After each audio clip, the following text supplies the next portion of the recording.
விபினா என்னன்னா இது தளபதிக்கு லைட்டாக ஹேர் கட் பண்ணி தாடியை ட்ரிம் பண்ணாலே காலேஜ் பையன் மாதிரி தான் வந்துருப்பாப்ல. அவளை டிஏஜிங் பண்ணுறேன்னு சொல்லிட்டு அமல் டேவிஸ், சாப்ரி, தமன் ஒரு படத்தில் ஆம்பளை கட்ட போட்டிருப்பாங்க. அந்த மாதிரிலாம் பண்ணி வச்சிருக்கீங்க.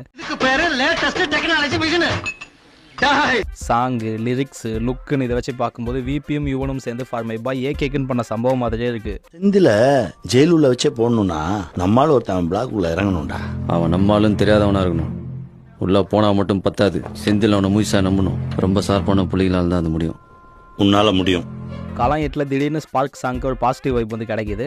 ஸ்பார்க் இருக்குன்னு சொல்லி நிறைய பேர் ரீல்ஸ் பண்ணிக்கிட்டு இருக்காங்க. பார்ப்போம் என்ன நடக்குது அப்படின்ட்டு. ஃபர்ஸ்ட்லாம் யுவன் போடுற சாங் கேட்டாலே டிப்ரெஷன் வந்து போயிடும். அண்ட் இப்போலாம் யுவன் சாங் கேட்டாலே டிப்ரெஷன் ஆகுது.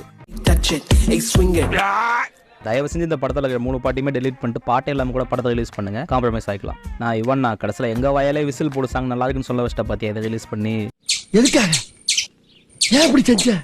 கோட்டுன்னு பேர் வச்சதுனால என்னவோ தளபதியை கோட்டாவே மாத்திட்டாரு நம்ம விபி. படமாச்சு நல்லா இருக்குமானா நம்பலாமா?